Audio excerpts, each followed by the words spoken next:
Ipi-play ko nga pala ngayon ng guitar solo ng Magbalik by Kelly Lili, and this time ipi-play ko siya in slow tempo para madali nyo makuha. Then nag-include na rin ako ng guitar tabs para habang pinapanood nyo itong video makasabay kayo. So here we go.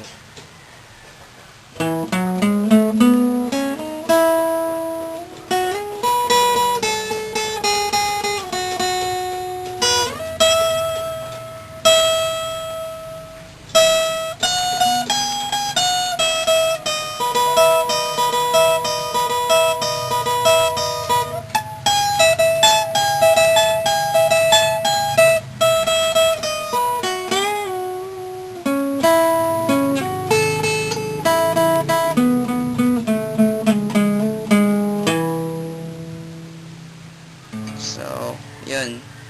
Then, pag nakuha nyo na lahat ng keys, memorize nyo na, pag pinilay nyo na ng mabilis, ito na yung result.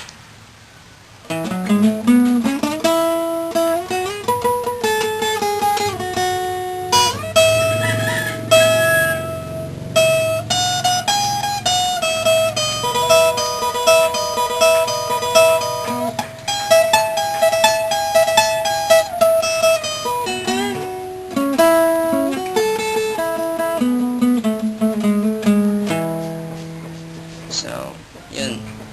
Madali lang to, practice lang tsaka tsaga. Madali nyo rin makakuha. So, good luck. I hope nakatulong.